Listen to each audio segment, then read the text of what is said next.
What causes a catch in your back? And more importantly, what can you do about it if you do have a catch in your back? Hi, I'm Dr. Dave Candy, and in this video, I'm going to explain what causes a catch in your lower back, as well as some things you can do to prevent your back from catching, particularly when you're bending and lifting things. So first of all, what causes a catch in your lower back? Usually that happens during one of two circumstances. That you're bending down and you kind of feel like you get stuck. And then the other circumstance is that you've already bent down. You've bent down to pick something up or lift something, and you come back up and you feel like you kind of get stuck and you might have to kind of walk up your thighs. And in both of those cases, those can be some signs of hypermobility or excessive mobility in a segment in your spine. And so I'm going to give you a couple tips that you can use to bend more comfortably and come back up from bending more comfortably, as well as what you can do to improve the stability in your spine so that you don't get those catches as often. So let's say you have the first type of catch where you bend down and you feel like you kind of get stuck. It's usually when you're at about that halfway of bending angle where people feel like they kind of get a catch and they can't go any farther, particularly if you already have some back pain. You may feel like you just can't go very far.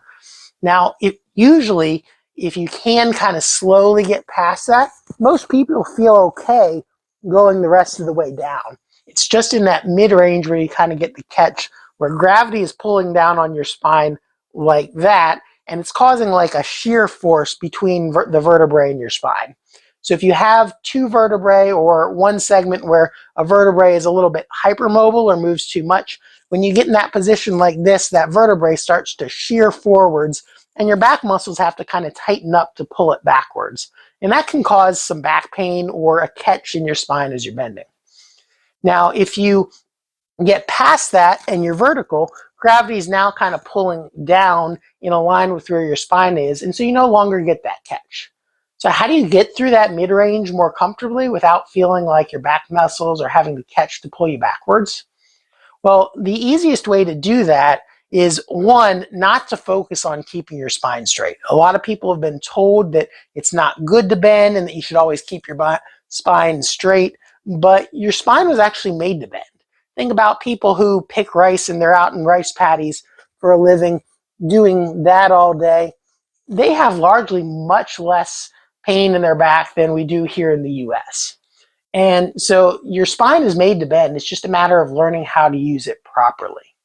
Now, if you bend like this, where you're bending out forwards, your back muscles have to work really hard to prevent that slipping or that instability. And so it makes it a lot harder on you, and you can get catches that way. But if you think about pushing your hips backwards, and particularly allowing your spine or your back muscles to relax as you're pushing your hips back, your back muscles are really pretty relaxed there. If you allow yourself just to go down, the force of gravity is going to pull you down. You don't have to work really hard to do that. You have to work hard if you're fighting it and trying to hold yourself up.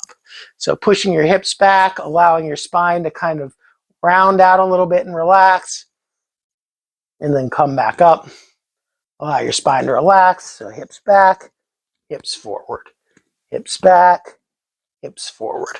And that's mostly using your glutes or your butt muscles. It's not using your back muscles very much. And so you're unlikely to get the catching if you focus on pushing your hips back, allowing your spine to relax, and then pushing your hips forward. Now, the tip for helping to lift up if you've already bent down is really just the second half of that movement. So let's say you've already bent down and you're trying to pick something up. You want to get it close to you or walk yourself close to it.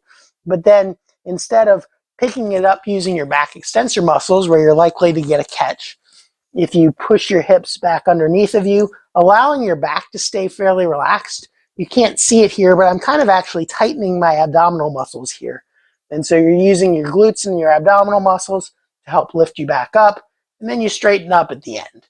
So instead of straightening up in the mid-range where your spinal muscles have to be really active and you can get that catch in your back, you allow your back extensor muscles to stay relaxed, let your glutes and your abs lift you up, and that helps prevent your back from catching when you are bending.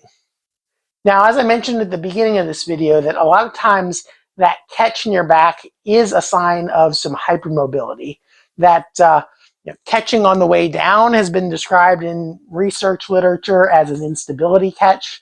And then when you climb back up your thighs, that's referred to as a Gower's sign. And both of those are predictive features of people with spinal hypermobility or slight instability of their spine. So how do you get your spine to be more stable so that you don't get those instability catches? Well, largely doing some strengthening of your abdominal muscles and your core muscles. It's usually the abdominal muscles and glutes that I mentioned are good ways to do that. Doing light deadlifts using the technique that I showed, not using a ton of weight where you're going to injure your spine, but practicing going through that technique of squeezing your glutes, squeezing your abs can help you to develop strength in your core. Additionally, doing some abdominal exercises, particularly for your deeper abdominals, not your six-pack muscles that move your spine, but the deeper abdominals, your transverse abdominals that kind of compress against your spine and form an inner corset, can be helpful for stabilizing your spine. Now I've got another video on that topic that shows several different exercises that you can use for core stability. And so I'll link to that one for a little bit more information on that. Now, if you are dealing with a catch in your spine or some other type of back pain, and you happen to live in the St. Louis area, we'd be happy to help you get over your back pain here at More for Life. Just give us a call or contact us through our website, and we'll get you scheduled in for an appointment. And if you're watching this from somewhere else, but you found this video helpful, give it a like and subscribe to our channel so you can get notified of our future videos. Thanks for watching and have a great day.